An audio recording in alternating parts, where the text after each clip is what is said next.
Hello, I'm Evan Reese, an Asia-Pacific analyst at Stratfor, and this podcast is being brought to you by Stratfor Worldview, the world's leading geopolitical intelligence platform. Individual, team, and enterprise memberships are available at worldview.stratfor.com/subscribe. Welcome to the Stratfor podcast from Stratfor.com. I'm your host, Ben Sheen. We're continuing this episode to focus on true crime, espionage, and mysteries. And that's in no small part because our Chief Security Officer, Fred Burton, loves the genre and we can't really get him to read anything else. These episodes of the Stratfor podcast have even developed a special name, The Pen and Sword. On today's episode, we've got David Austin, author of the thriller Teheran's Vengeance. This is the story of what happens when espionage is just too effective and goes on to cause an international disaster. Hi, I'm Fred Burton here today with Dave Austin, who has written a new thriller called Teheran's Vengeance. Dave, thanks so much for joining the Stratfor podcast today. Oh, thank you, Fred. It's a pleasure to be here. I know, Dave, this topic is extremely timely. It's got everything from cyber to military activity to Iran's covert action and so forth. And I was struck by the detail in the book right off the get-go, where you have the job so perfect, from the State Department Regional Security Officer to the Assistant Regional Security Officer. You clearly know this topic, and I would guess because it's due to your background as being a former protection officer with the CIA. Yeah, I tried to build and use my experiences, my training, my background, to bring a level of realism and authenticity to the story. As you know, Fred, from traveling overseas quite a bit, and with, most of our offices being located in the embassies, we were in contact and worked directly with the RSOs, ARSOs on a regular basis. And, I'm glad that came through in the story. Well, you nailed it. And for the listeners that might not understand that acronym, RSO is a regional security officer, and they are State Department Diplomatic Security Service agents assigned to every embassy and consulate in the world today in our post-Benghazi world. Talk to me a little bit about the plot of the book. I know it gets off right away with this attack on the ambassador's motorcade in Iraq. Yeah, so I was thinking about when I was initially kind of putting the story together, Iran was going to be the responsible for the antagonist there, and trying to come up with an idea as what would spur them to take such drastic action. I mean, we've seen them, do things from all the way back to Beirut, which you documented excellently in Beirut Rules. But what was it that would kind of spur them to this action? And I was thinking about the Stuxnet virus and the cyber attack on their nuclear facilities in Natanz, and how that could kind of play into to kind of setting the action off. The plot centers on a degree of retribution by Iran due to Stuxnet attack? Yeah, absolutely, Fred. With the attack on the ambassador, through some inside information that they received, they were able to identify a group of individuals who were major players in the success of the attack. And that kind of put those people to the top of the Quds Force hit list. And they start kind of taking them out one by one, moving across from the Middle East through Europe and then eventually to the United States. Dave, in light of the current saber-rattling between the United States and Iran over potential military strikes, I'm struck by the timeliness of your book. Were you surprised that it seems like a lot of the information that you depict in your story is kind of playing out in reality? It's interesting, Fred, not that I would want there to be some war or conflict or something like that to kind of validate what I wrote. But one of the concerns I did have was the timeliness of it, since it had been 10 years since there was the whole Stuxnet attack, and that issue was kind of in the forefront. I think the difficulties that we have continuously with Iran were kind of timely, but the Stuxnet piece was a little dated, but it did give some time for all of that animosity to build with the Iranians and their own investigation into trying to figure out how it happened and who was behind it. So anytime that something like this comes around and is beneficial, I'm thrilled. Having the U.S. and Iran in the headlines again probably didn't hurt anything at all. What I liked also, Dave, in your book, Tehran's Vengeance, is the embassy dynamics. I love the exchange early on between the regional security officer and the press spokesman. Those of us who have done this kind of work know the dynamics of working in these kinds of environments, and I think you've painted a pretty good picture about, at times, it's challenging working alongside some of our colleagues in the field. It is, Fred, when you have, two different groups coming at it from different directions with, a different purpose. Obviously, the press officer is looking to, get his job done, make the ambassador look good, things of that nature, but doesn't really take into account the security and everything that it goes into, putting together a movement like that, especially in a high-risk environment. So when you kind of bring the two together and there's some clash, most times you try to kind of negotiate a settlement that works for both sides. Then sometimes you win, sometimes the other person wins, and you just got to do the best with what you got at that point. Yeah, I came away with mixed feelings about the ambassador as well. Whether or not I like him or not, I'll reserve judgment. But I like Joe Matthews. He's a very unconventional hero. He seems to be a little bit like a protection officer and maybe an assassin. Is this someone predicated on an individual that perhaps you crossed paths with back in the day? I don't know about crossing paths with. I think probably more of a conglomeration of several different people. He does have that background of being a paramilitary operations officer and military background before that. But I do believe that, there were quite a few people when I was at the agency who would move back and forth between the protective operations and some of the other offices in the department, in the Directorate of Operations. And kind of bringing those two worlds together, doing some sharing of skills and talents, training, methodologies, tactics, things of that nature to make better all-around officers. But I do believe that at the end of the day, when push comes to shove, if there's a bad guy that needs to be taken care of, then Joe's not going to shy away from the task. We'll get back to David Austin and Fred Burton in just one moment, but if you're interested in reading Tehran's Vengeance, be sure to check out the link in our show notes. Dave Austin writes about an international spy thriller at the center of which is an intricate relationship between the US, Israel, and Iran. It's a relationship that has developed over decades, even centuries, and has so many interwoven threads it can be really hard to decipher. Stratfor Enterprise helps unwind those threads to provide critical information to businesses and professionals who need to know how emerging world events will affect them, their employees, and their businesses. Our analyst team provides invaluable insight into the short and long-term implications of what's happening right now, and that's so that you can develop a more accurate view of the future. With detailed maps, charts, and graphs of the political, economic, and security landscape of the countries where you do business, Worldview Enterprise is a critical tool for business planning. If you're not already a Stratfor member, you can learn more about individual, team, and enterprise subscriptions at stratfor.com/subscribe. Now, back to Tehran's Vengeance. Have you always wanted to write, Dave?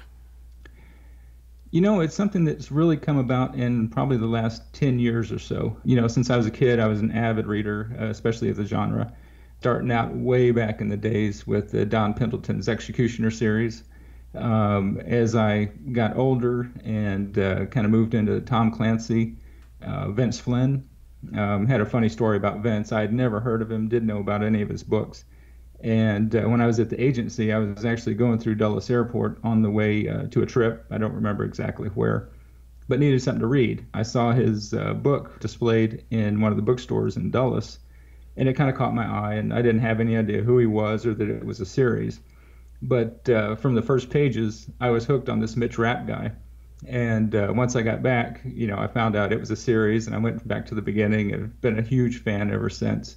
But probably about 6 years ago, I started thinking about it and sat down and wrote a few chapters that made their way into Tehran's Vengeance. It was one of the hardest things that I ever had to do. I sat down for hours and didn't get very far at the beginning. I know that feeling. Yeah, I'm sure. But it was a lot of fun. I enjoyed kind of where a lot of times I'd have an outline, but then the characters and the story would kind of take me in a different direction. But it was one of those things where at that time I wasn't really serious about it. Things with life and things with work would come up and take priority, so I kind of set it aside for a while. So it really wasn't until probably the last 2.5 years that I really got serious about it and sat down and said, I've got this thing started. I'm going to put it together. I'm going to finish it and see what happens and just enjoy every bit of it. Talk to me a little bit about your process of writing. I know I have got my own routine. What's your routine? My process is all over the place. I'm pretty disciplined during the week. I get up about 4 in the morning, get a couple hours done before work. Then I head into the office. I'll eat a quick lunch and get, 30, 45 minutes more done then. And then after that, it's kind of sporadic. But I'm pretty religious about getting that 2.5 hours a day in. I'm not one of the people that likes to be closed in a silent room and pound away at the keyboard. I like having activity around me. As long as somebody's not talking to me or kind of interrupting me. So I'll put my earbuds in with some music and I can sit in a coffee shop. I can sit in a deli. I can sit anywhere in an airport, and get writing done. So I really seem to struggle when I'm just kind of sitting by myself in a quiet room. I find the activity that's going on outside to be kind of stimulating and helps me kind of move the story forward. Well, I understand. I'm similar in process a little bit. I get up real early in the morning and try to write. I was writing this morning as well, and I tend to want to do this every day. So even if I don't feel like it or want to, I force myself to do that. It's like Stephen Pressfield says, you gotta pay homage to the muse, and you gotta sit down and put the work in. I've found a lot of times there's days that I just not feeling it, or I'm just struggling to get a paragraph done. Other days, it's like she rewards me, and I sit down and the words just flow from my fingers to the keyboard. Well, I'm not that talented to do fiction, so I applaud you for your expertise and perseverance along those lines. Tell me a little bit about yourself. Why did you want to join the agency? Well, it was kind of the family business in a way. Grew up around it. My dad was a career agency officer, spent 27 years there. Most of that was in the Middle East, and I think we've probably been to some of the same areas. I know you and I have interacted on social media some about, especially when I was reading your book, about Beirut and some of the folks that you mentioned in there, like Sam Wyman and some others, were all family friends of ours. Dave, he's a wonderful guy. I just ran into Sam up in Bethesda, Maryland at a book talk, and you can't ask for a more honorable man than Sam Wyman. Oh, no, he was absolutely fantastic. His whole family. We were really close when we were over there posted together. I haven't seen him in years, but I know my dad just thinks the same thing. Just, can't speak highly enough of Sam. We jumped around every 3 or 4 years, a different post overseas. So it was kind of what I grew up with. And when the time came, I was looking at some different options and sitting down with my dad. And of course, I think he was probably a little biased, and helped steer me a little towards the agency direction. But it was a blast while I was there. I really enjoyed it, and super thrilled with the opportunity that I had. And it was a privilege to be there and serve in that capacity. I know exactly what you mean. I think back on that a lot, that as dreadful at times that the job could have been, depending upon the different assignments, I look back on it and have very fond memories of spending time in that business. Oh, absolutely. Yeah, I agree 100%. Now, what's next for you? Are you working on a follow-up to Tehran's Vengeance? I am. I'm about 2/3 of the way through right now. Hope to have it out before the end of the year. But a couple of things crucial to making that happen. The first is me getting it finished. So I'm doing my best to be diligent about putting my time in. And then, as you know, I have to send anything I write into the CIA's publication review board. Depending on how long that process takes, will determine when I'm able to get it out. But on Tehran's Vengeance, it wasn't bad. They were a great group to work with. It took about 4 months, I think, from start to finish to get the approvals through. And I was fortunate. I think I was really, diligent about making sure that I didn't write anything that would be sensitive or that would give any type of advantage to our adversaries overseas or domestically. So I really only had a few minor changes that they asked me to make. So I'm kind of hoping it'll be the same way again this time.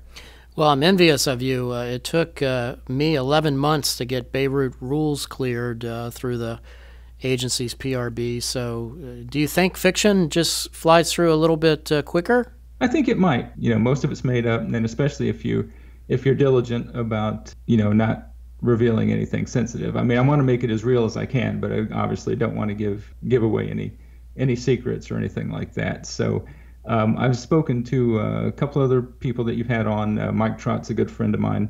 I know his went through a long time trying to get his.